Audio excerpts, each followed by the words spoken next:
Hello everyone, welcome back guys. I hope you're having a nice Wednesday. This is Baby Cloud. Today is not going to be such a exciting stream. I have class at 4, a conference section for my history of US to the Civil War era. And yeah, I have to study this before the conference because we do like discussion. If you don't know what I'm studying a Bachelor of History. This is my last 3 courses, and then I'm applying to law. I'm also applying to education and a master's in human intervention systems. So yeah, I need to study today. I don't have a lot of time. I want to say that I am the best girlfriend ever. Chris just has to know that because I woke up, I cleaned the house, like, everywhere. I did all the laundry, and it piled up. And I mean, like, the clothes, I mean, the bed, I mean, the blankets, like, everything. And then cleaning the house and everything like that. So when Chris comes home, he should just, like, love all that. But I want him to, like, do some of the folding. Anyways, that's besides the points. And then I also took out, like, meat for dinner so that we could do tacos later when I come home late, because that would be easy for him to make and do before I come home, because my class only finishes at 8:15, and then obviously it takes time to get home and, like, all of that. So yeah, that's what's happening there.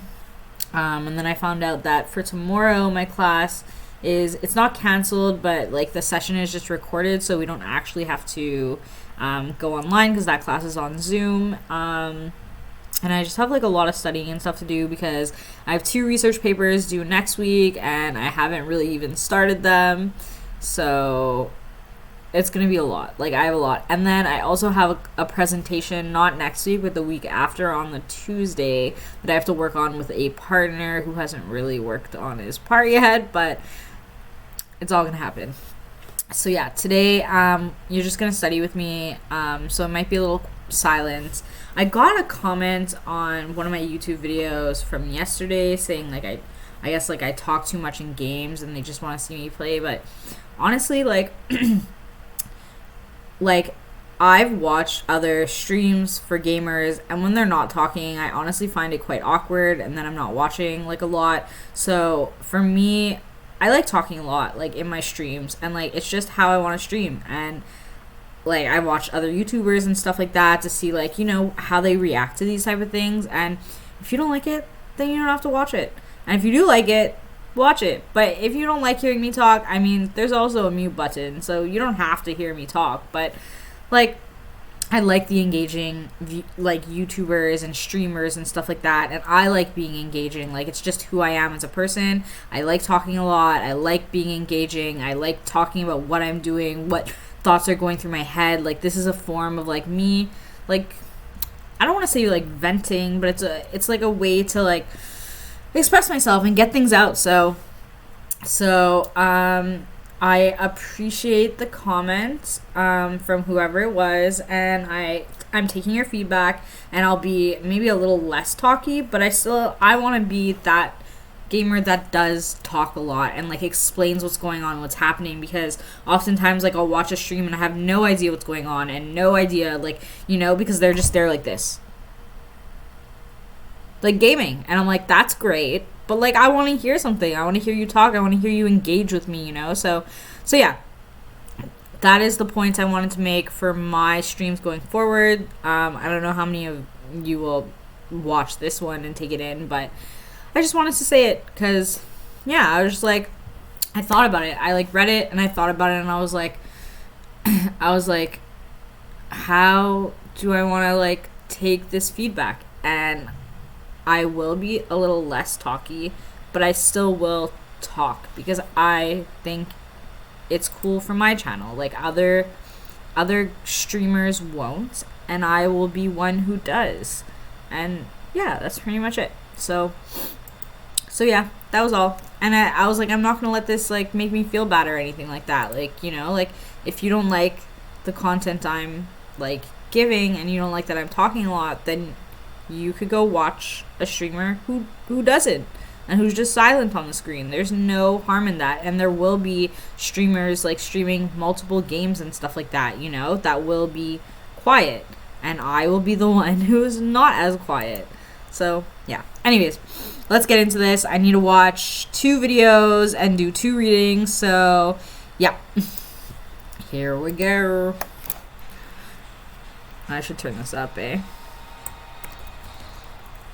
Most photographs in the years after photography was invented in 1839 would have been daguerreotypes, after its inventor, Louis Daguerre. They were also making tintypes, but both of these processes made single positives. You could not easily make a copy of these photos. You had to take another photo of that photo to make a copy. But the invention of the wet plate process was the first real widespread process that actually created a photographic negative, a piece of glass on which the image was affixed through some light-sensitive chemicals and a sticky substance called collodion.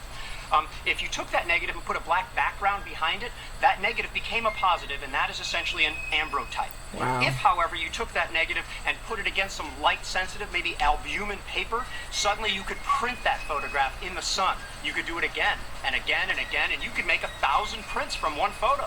You could also take that photo. So, like, I hear what this guy is saying, but, like, all of that just, like, kind of, like, that was a lot of, like, it went in one year and came out the other. Like, that was just, like, a lot of, like, jumble to me. And the point is that this is how they took Civil War photos. Photographic print or that photographic negative, lend it to an artist who could make an engraving or a woodcut out of it. And those things, those processes could be printed in newspapers of the time. Harper's Weekly had 1 million subscribers at that time. So one photo could be seen by 1 million people as an engraving or a woodcut. These photographers also sold photos, and most of these photos are also being sold using the wet plate process by printing cartes de visite. People had calling cards of their own image they could hand out to people, and also through stereo views. Business cards. Most photographers' outdoor views were recorded using a twin lens camera an eye width apart, and by doing that, putting these things on a special card into a viewer, they could see these pictures in 3D. And in that fashion, there was a huge craze in the 1850s and 60s by which people could travel the world by looking at photos in their 3D viewer.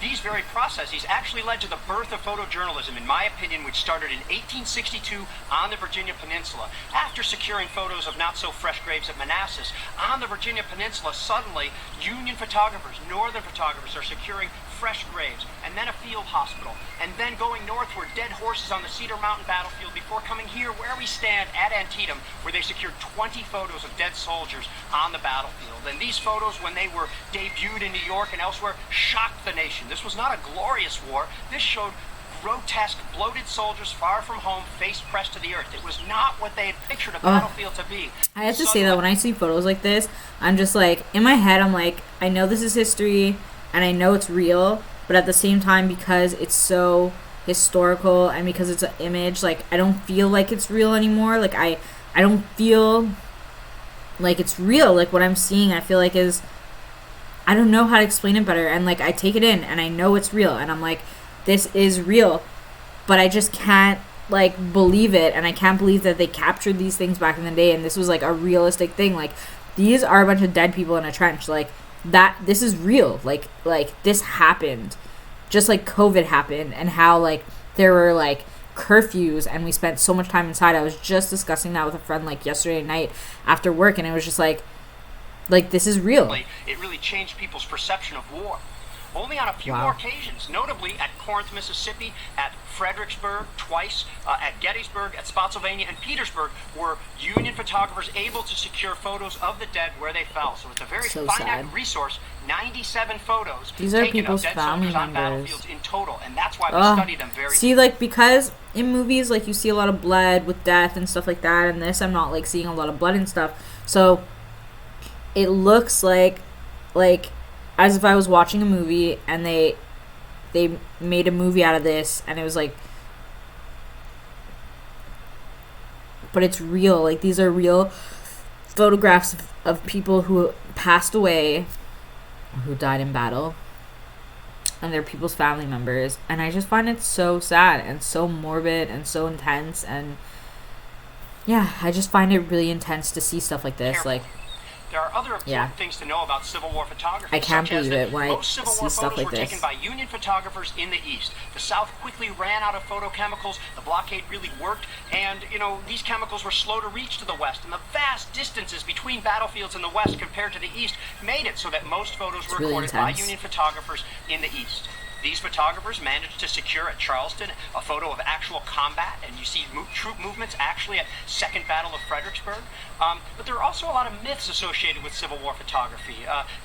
People are suggesting that photographers are moving bodies all around to get the perfect view, which they are known to Okay, have done see, only that's once. what I was thinking. Like, are photographers, like, did photographers, like, today and back in the day move bodies and, like, change things around to, like, form their photos? Like, I've always questioned that because, like I just said, like, it doesn't feel real to me, but I know it's real. Like, I know these are, like, and, like, to move a dead body, like, that's intense. Like, that, like, it just reminds me of, like, the Holocaust history and, like, how much they, like, would pile bodies, like, into, like, trenches and, like, burn them and stuff like that. And I'm just thinking, like, we don't have to do that today, but, like, back in the day, for people to have to do that, like, and, like, part of it was their job to, like, take care of, like, getting rid of bodies, and, like, people still do it today, but, like, and, like, there's still wars and stuff, but, like, that's insane. Like, that's, I don't know, it's just, like, so intense for me. Civil War negatives all and this is why I love away studying people's history. Greenhouses, which is just not the case, and there are scores of other myths associated with Civil War photography, but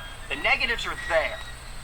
That we know where the negatives are, and by the way, they're almost entirely at the National Archives, the Smithsonian Institution, the Library of Congress, which are high-res online, as well as at the Army Heritage and Education Center in Carlisle, Pennsylvania. We can see just about all of the 10,000 documentary photos taken during the Civil War. We know which ones they took. We have catalogs. But the negatives themselves were much larger than the 35mm negatives that most of us grew up with. Rather, they were 4 by 10 inches or even larger than that, 20 or 30 times larger than negatives on a 35mm camera. Can you believe, like, these are real, like, this is history. Like, these are pictures of real things that were happening. Like, people are dressed these ways, they look like this, like, things look like this, like, that's insane. So, go to the Library of Congress site, check out the National Archives website, browse through these photos together, and learn something on your own about the Civil War. Wow. Yeah, this is for my History of the U.S. to the Civil War class, and every week we have, like, readings and videos to, like, keep up with, so that when we enter class discussion, not class discussion, we have, like, conference sections. So, like, for 1 hour, I meet with, like, a bunch of students and a teaching assistant, and we just kind of, like, discuss the works that we had to, like, read over or look at for the week, and yeah, we just kind of, like, discuss them and stuff like that. Oops, I didn't want to do that. Whoops, because then you guys won't see it properly. Yeah, so let's continue. Is it going? Okay. Oh my god, I can't even hear it. Let's put up the volume. This is really sad. Like, this makes me sad. Like, this is a real slave from back in the day. I'm sorry if you're not good with graphics and stuff, but these are real historical pictures. Like I'm Cuban, African American, and Trinidadian, and so, like, I might look really pale right now, but my dad is from Trinidad, my mom is Cuban and African American, so there's not a lot of, like, white in my, like, blood. My mom's dad was, oh god, I don't even know what he is anymore. He was white, though. My grandma met him in New York when she was a dancer. She was in Baltimore, Maryland, back in the day, so probably during around the time of slavery and, like, her family and stuff like that. Anyways, this is besides the point. Let's just get into this. But yeah, it really makes me feel something. That's the point I was trying to make. Like, it does. So yeah. It was immediately sent north and east, and it became one of the first pictures of an actual slave with whip marks on its back. And the facts of the picture allowed people to see something that they'd only read about. Timothy Sullivan worked for Alexander Gardner. He was part of a team of photographers that arrived at Gettysburg just days after the three-day battle. And this photograph, A Harvest of Death, shows a field of the dead. And in many ways, it's the centerpiece of Gardner's photographic sketchbook of the war, as it is the centerpiece of the war itself. Abraham Lincoln sat for Matthew Brady in his gallery on Broadway in New York in 1860, and the picture, which I just want to like debunk some history for you guys. Abraham Lincoln, while he did run for like against like slavery and like wanting to like make African Americans free and like all of that, he himself, like, there's misconceptions behind Abraham Lincoln. Like, he himself had black slaves, African American slaves. So yeah, just keep that in mind, you know, like yeah, he was a great man and all these different things, but he also engaged in slavery. Like, he also, I don't want to say like encouraged it, but then fought for it. But he himself had African American slaves, which is like contradictory. It's known generally as the Cooper Union to who he was. The intensity of the stare at the camera allowed those people who had heard unflattering descriptions of this candidate to realize that, well, maybe this man could be president. We like what he has to say. We can live with his physiognomy. In Alexander Gardner's Photographic Sketchbook of the War, the two photographs that are of a sharpshooter seen in two locations, Gardner doesn't tell you it's the same body, but it is. Truth and fiction in photography is common and difficult matter to explore. But these two pictures bring the matter to a head. One of the great photographs in Gardner's anthology is by a fellow named John Reiki. We know very little about Reiki. What Reiki did in this picture is really unparalleled. He's photographing a burial detail. Their workers are African American. They're army soldiers now. The workers are still working in the background, but the foreground is filled with intensity of description. These handheld, intimate likenesses bear the pathos of the whole conflict. The fellow on the left is Charles Hawkins and his brother John Hawkins on the right. They're wearing different uniforms, but both are Confederates, and Charles dies soon after the picture is made. His brother survives the war. The photographs are made by a surgeon at a hospital in Washington. The Harewood Hospital was headed by a guy named Reed Brockway Bonteque. He believed that by photographing his patients, he could create a photographic record that would help us understand the brutality of war and the beautiful science of medicine. George Gardner took a position for the Union Army as an actual soldier photographer. This photograph of the ruins of the railroad depot in Charleston was made at the very end of the war in 1865. The picture is retrospective. Wow. In the sense that we're kind of looking at the American past already. It was the present, but it was also the past. It was the ruins of the Confederacy. When Matthew Brady and his... I cannot wait till I'm done school so I can travel to all these places I learned about. The fields looked like as if nothing had happened, and yet he found an extremely poetic way to make a picture, and it's a very reflective picture. It's about placing his own body in the landscape, contemplating where death took place.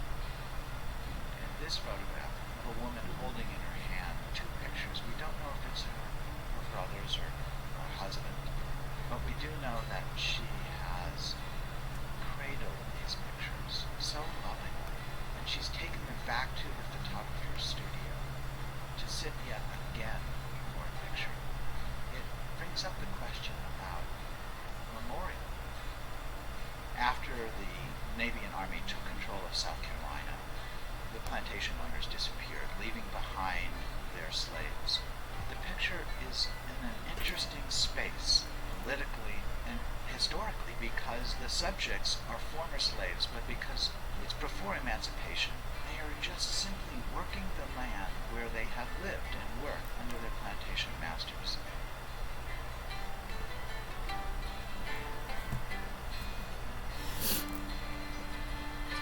Awesome. I'm going to, when I upload this video on YouTube, I'm going to try and link the descriptions below in case anybody wants to. I'm going to link like all the links below in case anybody wants to read or learn about this history. I'm gonna try and incorporate my studies more on my Twitch, because like they're a big part of my life, and as much as I'd love to game all the time and show you guys me gaming all the time and stuff like that, I don't have like all that time to do that all the time. So I figured I might as well incorporate my studies. And yeah, okay, well, that's that. Now we're moving on to reading, so now it might be a little more quiet, but oh my god, what's that noise? Ah! That was so intense. Let me just pause that. Okay, cool. Alright, time to read. So, Civil War photographs. We're going to be reading about it. That's pretty much it.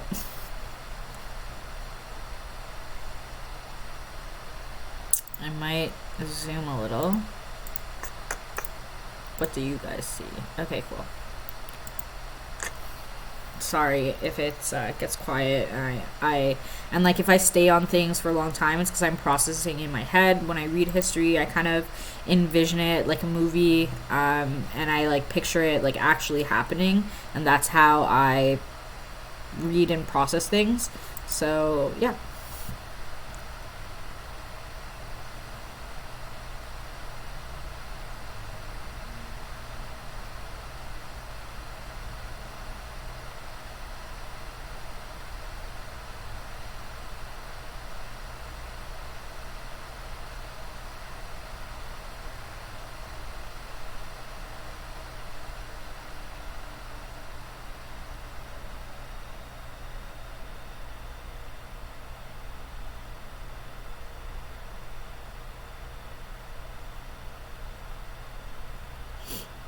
This is interesting.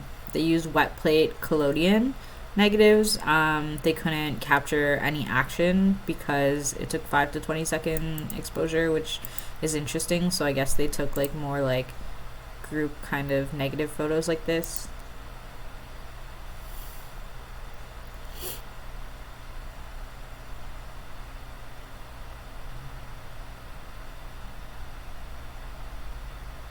Oops.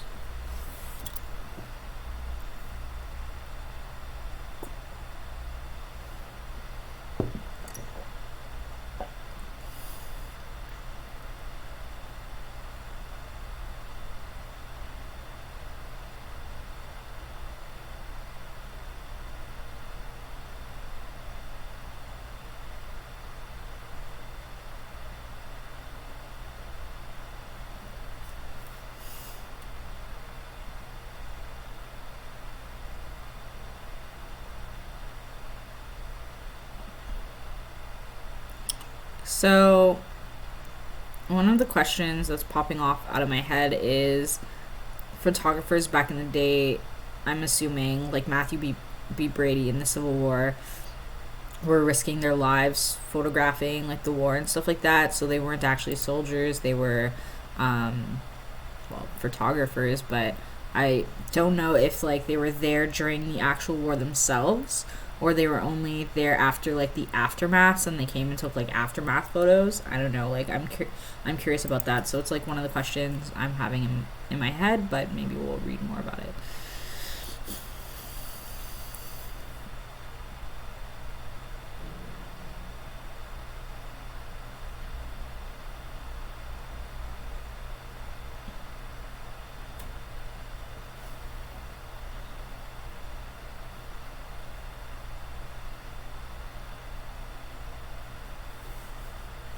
Ooh, I'm excited to kind of look at the Lincoln's assassination photos.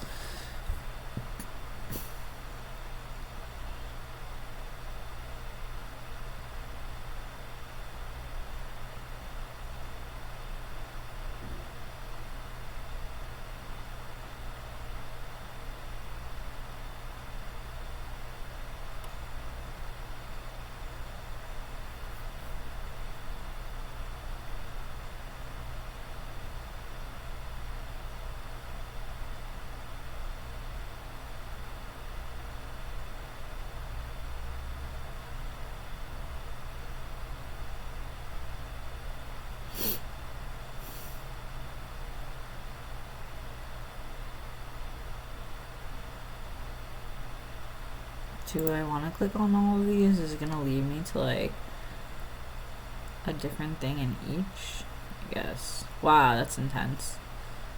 Oops. So this is like where they ate in the Civil War. And we're talking about US soldiers. So like they did have like knives and pots and pans. They had like little sections. You could see how it's a lot of wood. I think this is mud here that they probably used for like insulation when it was cold. And these are real like historical photographs from back then. You can kind of see how they laid wood on the floor to make kind of like a floor. Very interesting. You could see how they're dressed. I wanted to look at shoes because back then it was cold, and I don't know how shoes were made for soldiers back in the day, but I could see how like on the battlefield that could have been something that was problematic if you didn't have good shoes. That's interesting. Soldiers at rest after drill. The soldiers are seated, reading letters and papers and playing cards. So that's probably similar to what they do still today. But here, yeah, it's probably similar. But yeah, you could see these outfits, and I guess they're just like resting. It must have been so scary, and like nerves and anxiety. Like I think that I have nerves and anxiety, but I can only imagine like back then what it must have been like. And then obviously you could see with the photography. Oh, look. It's pretty awesome. It really is pretty awesome. All right.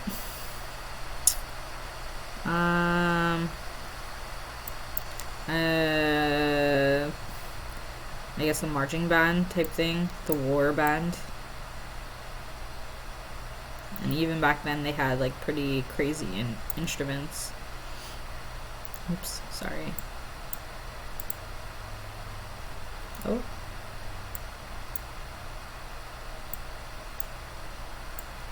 They're pretty much wearing the same clothes as the other army soldiers. What is noticeable to me is that there's not a lot of protective gear. It's just kind of like the outfits.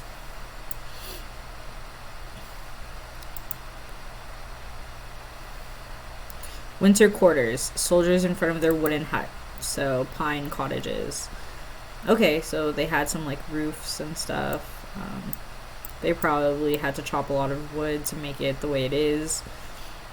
All I could think of is like, how did they know like what sizes? Like, did they just kind of estimate? How did they make those windows and bring them in? Like, and they're small, so imagine how many guys fit into like one pine cottage, how long it takes. Like they don't have much like ground, so I don't want to say like ground, but like floor, sorry.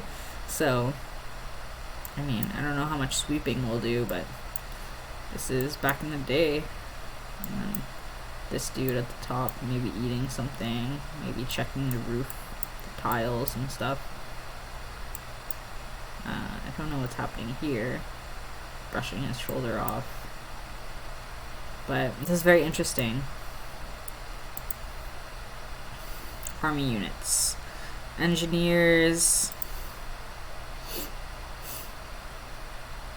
Oops, I'm trying to go down. You can see the American flag. I feel like these ones have a little more detail when I zoom in. Wow.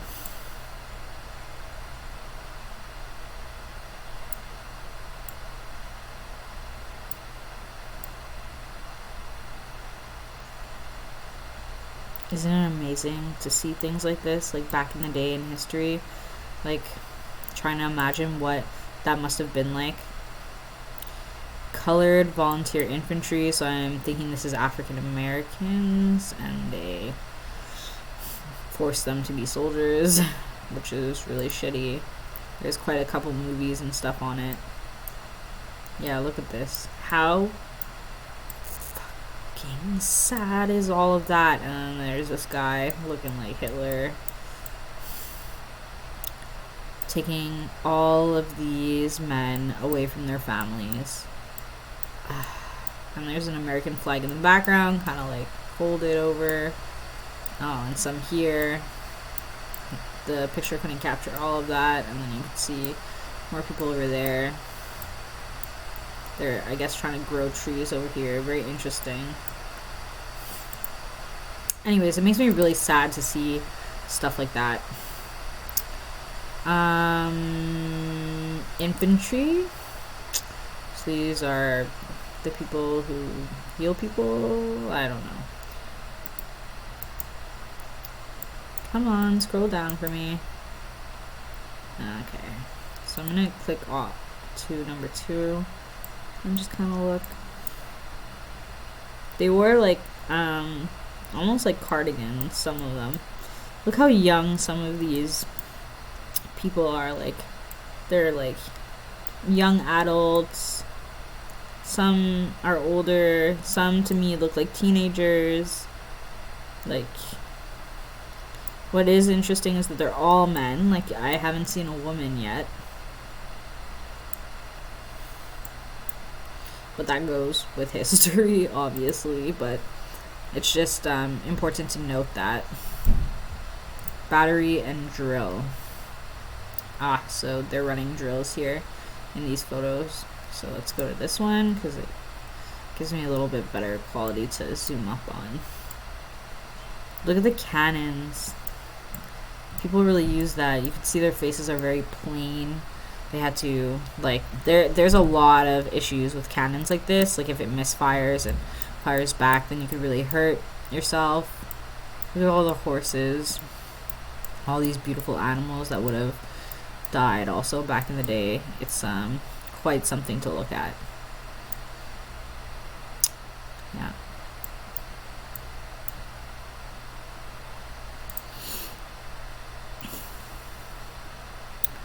Army, Blacksmith, and Forge. I recently went to the Forge of Montreal with the AIM. It's like it is a blacksmithing. They're trying to make it a school because there is no school for it. But it's also a museum, and you get to like see traditional blacksmiths like actually now doing their trade.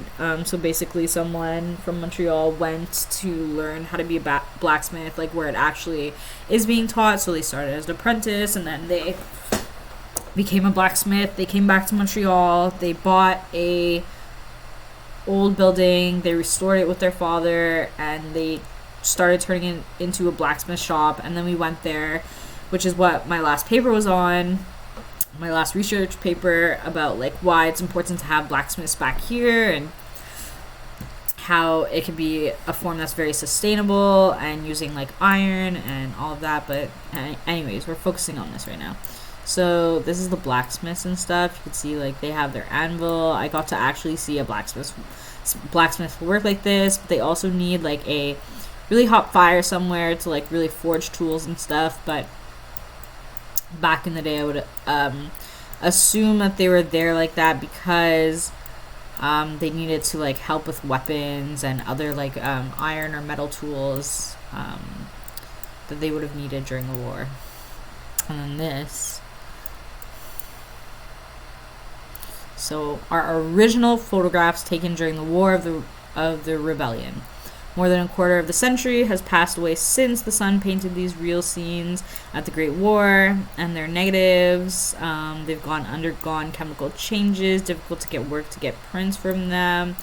No more negatives can be made, as the scenes represented by the series of war views have passed away forever. Great value in these pictures. I 100% agree.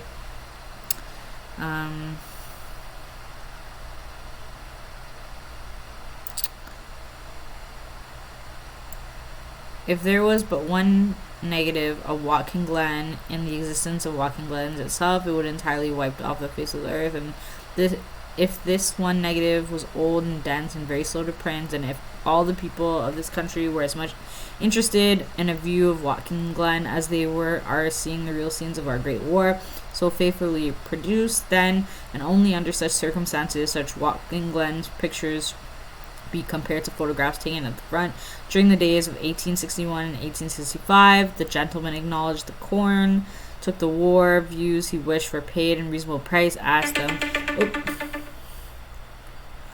That is just about the laundry that's done downstairs that I need to go and arrange. But this is more important. I don't have to read this all for you, but yeah. I don't think I need to go see that dismounted parade. Black family entering Union lines with a loaded cart. It's really intense. Excuse me. Donkey / horse. And I guess there's like little scripts with everything. These things are between 1861 and 1865. That's really crazy. Councils, engineering, foreign observers, general field, medical, moral, navies. I'm actually very interested in seeing the navies. I just want to see like at least a picture. Wow. Could you believe that this is a real picture that someone took? Or artwork, sorry, this is artwork. Is it? I don't know. Copy of prints. Copy of prints. Let's see. No, it's a photograph. That's insane. Like, this is something someone was watching. I don't know how they got that because it's an action, but... Ordinance, blah, blah, blah. Prisoners, prisons. I'm kind of interested in seeing a prison photo. I feel like that. So, I guess prisons were like something where you, maybe you cut them in tents. Oh, no, maybe you, and like the guards watched them, like they were all sitting and like soldiers watched them. I don't know. Very interesting. Quartermaster, railroads, places. Anyways, this is a very interesting site. There's a lot that you could find on here. I'm not going to look at all the photos because I really don't think I need to, but I am going to go to this next thing and see what this is all about. So, about this collection. Let's zoom in a little bit and okay. 7,000 different views and portraits made during the American Civil War in 1861 to 65. Its immediate aftermath. So, during the Civil War would mean that the photographers and stuff were in danger. The aftermath, maybe not, maybe so.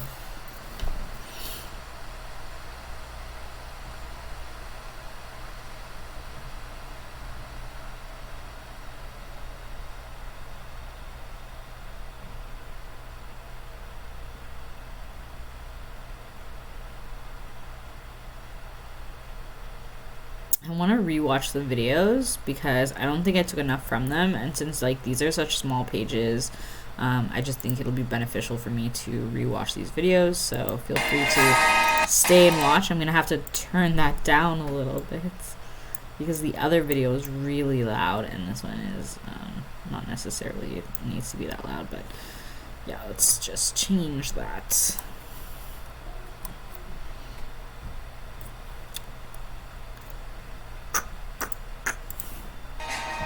Alright. Most photographs in the years after photography was invented in 1839 would have been daguerreotypes, after its inventor, Louis Daguerre. They were also making tintypes, but both of these processes made single positives. You could not easily make a copy of these photos. You had to take another photo of that photo to make a copy. But the invention of the wet plate process was the first real widespread process that actually created a photographic negative, a piece of glass on which the image was affixed through some light-sensitive chemicals and a sticky substance called collodion. If you took that negative and put a... Who back then figured this out? Like, who was like, I'm gonna take a potential, like, one-of-a-kind picture and maybe ruin it, maybe not ruin it, put a bunch of chemicals on it and see what happens. And, like, maybe it will just ruin this one-of-a-kind picture forever. Or maybe it will actually, like, do something. I'm just curious, like, who decided to test that? Because that really is interesting. Black background behind it, that negative became a positive, and that is essentially an ambrotype. If, however, you took that negative and put it against some light-sensitive, maybe albumin paper, suddenly you could print that photograph in the sun. you could do it again and again and again, and you could make 1,000 prints from one photo. You could also take that photographic print or that photographic negative, lend it to an artist who could make an engraving or a woodcut out of it, and those things, those processes could be printed in newspapers of the time. Harper's Weekly had 1 million subscribers at that time, so one photo could be seen by 1 million people as an engraving or a woodcut. These photographers also sold photos, and most of these photos are also being sold using the wet plate process by printing cartes de visite. People had calling cards of their own image they could hand out to people, and also through stereo views. Most photographers' outdoor views were recorded using a twin lens camera an eye width apart, and by doing that, putting these things on a special card into a viewer, they could see these pictures in 3D. And in that fashion, there was a huge craze in the 1850s and 60s by which people could travel the world by looking at photos in their 3D viewer. These very processes actually led to the birth of photojournalism, in my opinion, which started in 1862 on the Virginia Peninsula. After securing photos of not-so-fresh graves at Manassas, on the Virginia Peninsula, suddenly, Union photographers, Northern photographers, are securing fresh graves, and then a field hospital, and then going northward, dead horses on the Cedar Mountain battlefield, before coming here, where we stand at Antietam, where they secured 20 photos of dead soldiers on the battlefield. And these photos, when they were debuted in New York and elsewhere, shocked the nation. This was not a glorious war. This showed grotesque, bloated soldiers far from home, face pressed to the earth. It was not what they had pictured a battlefield to be, and suddenly it really changed people's perception of war. Only on a few more occasions, notably at Corinth, Mississippi, at Fredericksburg, twice, at Gettysburg, at Spotsylvania, and Petersburg, were Union photographers able to secure photos of the dead where they fell. So it's a very finite resource, 97 photos taken of dead soldiers on battlefields in total, and that's why we study them very carefully.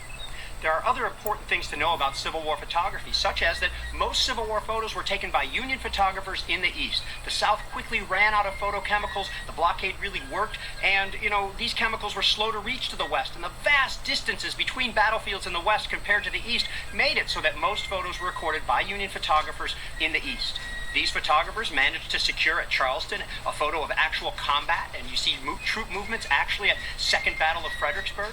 But there are also a lot of myths associated with Civil War photography.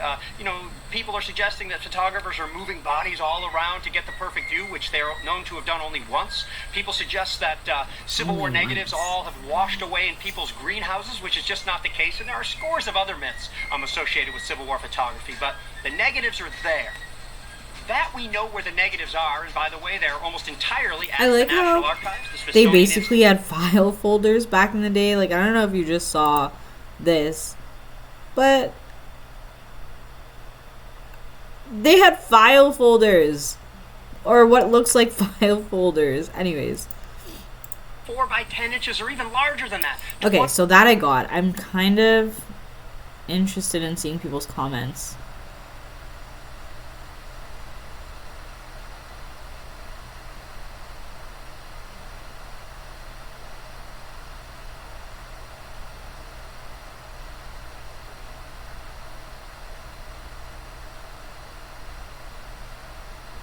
Someone wrote pretty lit fam. Oh god, this person's like, I've been doing one assignment for over an hour and want to die.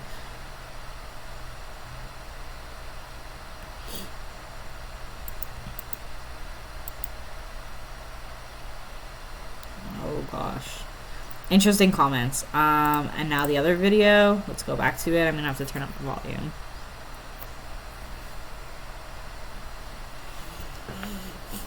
This photograph, a runaway slave named Gordon poses for us a picture in a tent somewhere near Baton Rouge, and it was immediately sent north and east, and it became one of the first pictures of an actual slave with rip marks on his back.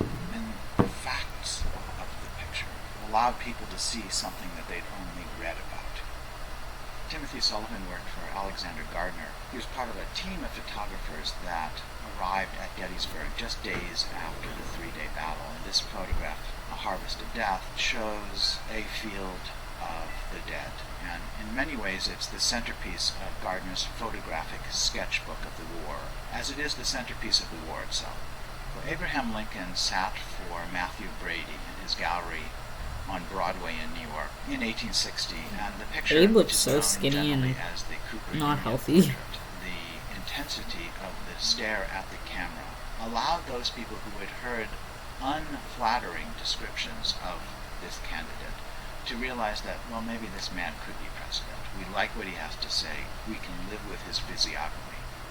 In Alexander Gardner's photographic sketchbook of the war, the two photographs that are of a sharpshooter seen in two locations. Gardner doesn't tell you it's the same body, but it is.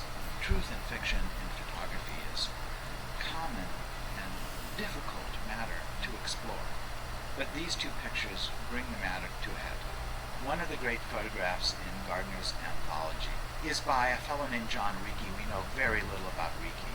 What Ricci did in this picture is really unparalleled. He's photographing. Did this guy like pose for the picture? Like, what was happening here? Like, obviously he didn't, and obviously they're putting like African Americans to work, but I don't know. I just have I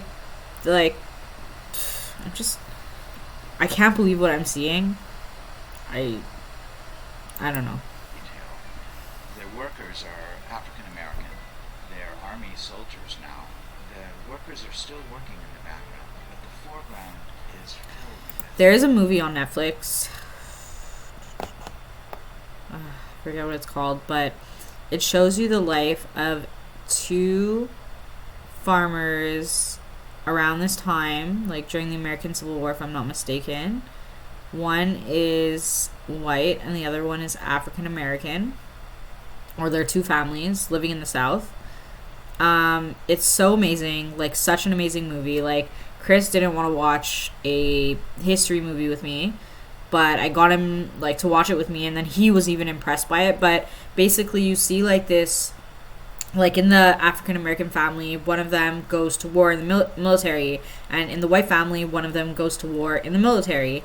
And it shows you the difference on how they were treated, like when they come back. Like everyone is like thankful of the one who was white who went to the military and like fought for them, and he was a pilot of aircrafts. And then the African American one, when he was off at war, they were in Germany actually, so I don't know if it's the American Civil War anymore, but they were off in Germany, and like everyone like would clap for them, applaud them, like congratulate them, thank them for like their service. And then when this African American came back to his family in the South, they were like, they treated him like absolutely nothing. Like, they didn't care that he served in the war. Like, they were super racist. Like, and you get to see this, and it's just like yeah, these guys are soldiers, and like thank you, but back then they probably weren't treated like great.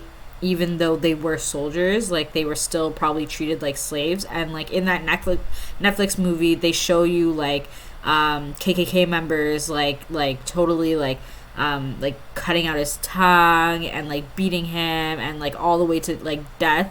And it's really sad. And then this black family gets in their carriage, and they're gonna go bury like their son who went off to war but was killed by KKK members because they didn't care that he was like special or went off to war. And I think he was dead, or they make it look like it. Anyway, so, and they're passing by the white people who live on the farm too, that have that other son that went off to war. And because they consider the black people still slaves, the African Americans, they tell them like, come help us bury this guy. But what they don't know, bury their father that passed away. So this white family had like their grandfather, like there's the father and then there's the grandfather. Anyways, the grandfather was a part of the KKK in killing that young African American military kid, and the family didn't know about it. Only the African family knew, but they're like, come help us do this. And the African Americans just look at them and they're like, how do you not know how disrespectful it is to ask that when we're about to go like bury our son that your father who you're burying just killed, you know? And it's like, you get to see that, and it's just like the father, the African American father, gets up because he has no choice because it'll look bad if not, and like the KKK in relation to their family and stuff. So he gets up to help bury this guy that killed his son, and it's just like so much emotion, and it's so sad, and like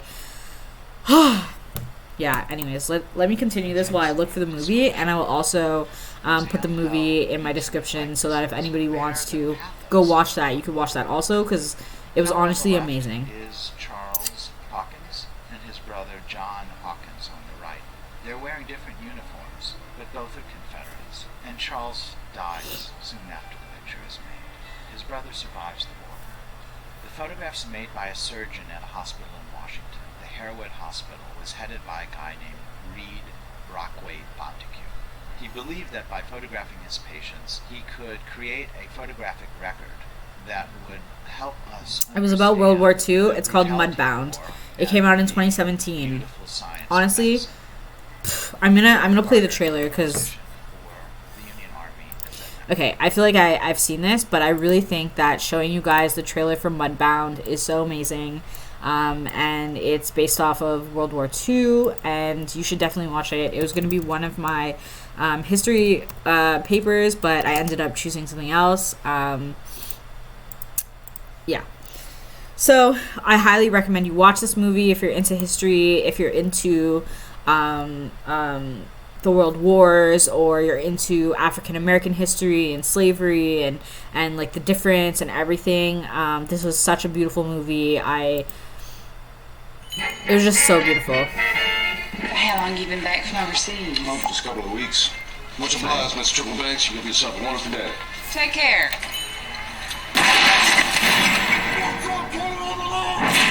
So this dude is the son of the white family, and this dude went off to war, which is why he jumped on the ground, because he's scared of the sounds from the aftermath. It's all right. It's just a car. It must have backfired. This is the black kid who went off to war. Black kid, the African American kid who went off to war and just came back. So these are two soldiers that were in different groups during the World War II, and this is them meeting.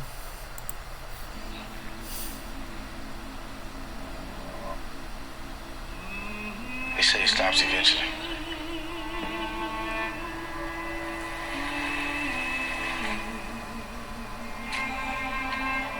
You just come back.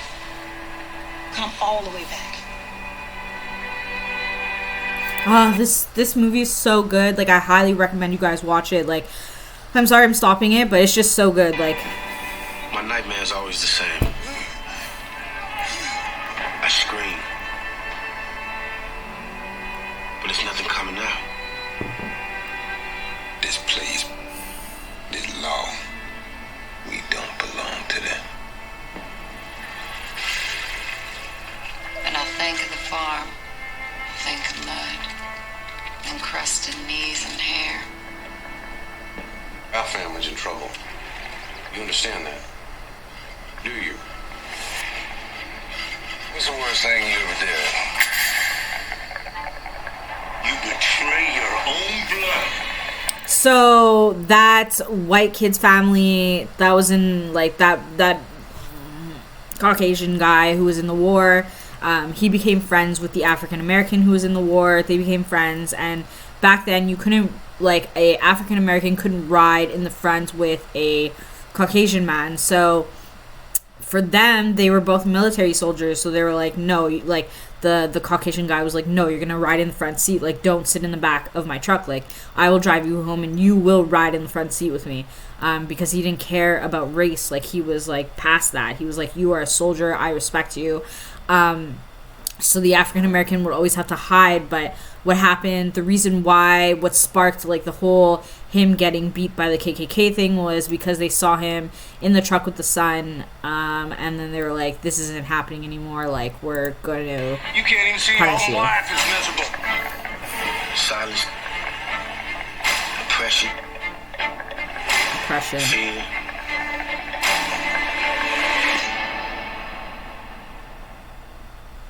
It would take an extraordinary man to beat all that.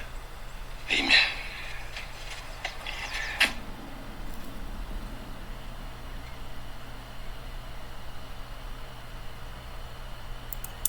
Man, I want to make you guys watch another trailer. Is this one, like, If it's the Students same, with then no. ADHD safe. Maybe not. Anyways, that's the point. I'm really happy that you guys stayed around and like watched all these things with me, and that you stayed with me during my studying. Let me just. An hour. Yeah. That you stayed with me during my studying. I thank you so much for this. If this trailer is different, maybe I will let it go. But watch that movie. Look at the sources if you want, if you have a chance, and have a really amazing day. I don't know if I'll be able to stream later. If I am, I will. If not, it's because I'm studying and doing other things, and I have class and stuff. So yeah, I wish you guys all a great day, and thanks for watching. Remember to subscribe, to follow, to like, comment, engage in positive commentary with me, like engage in, let's live a society that we're like upping each other and like not criticizing. And I will take feedback always, but try and reframe it so that's not negative if you are going to comment on things that I'm showing you and stuff like that.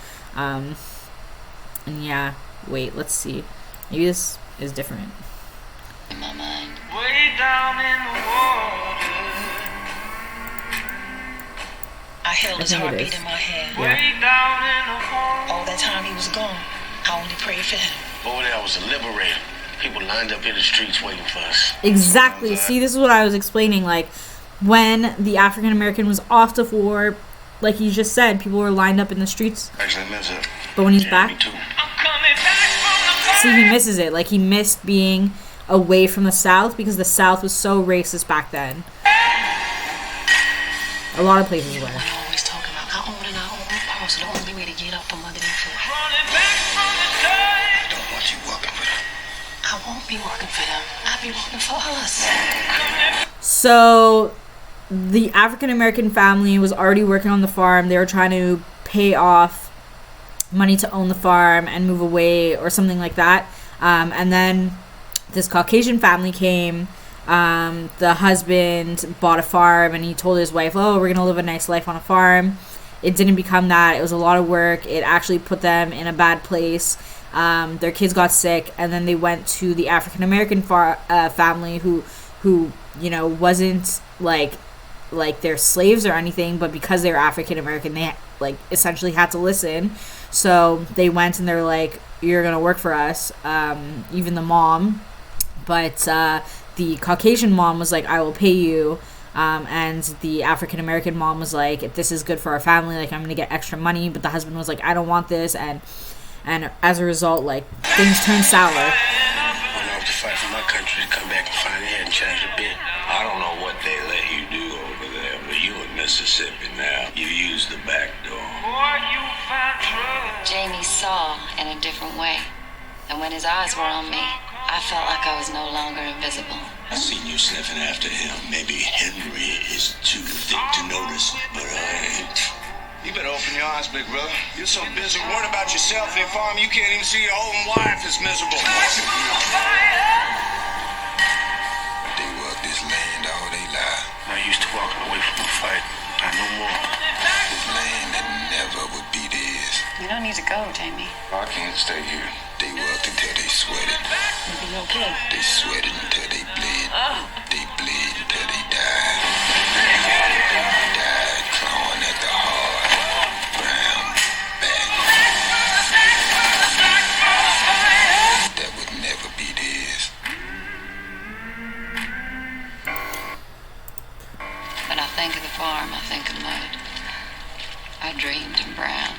Way down in the water. Far away. Go watch Mudbound on Netflix. Like, just do it.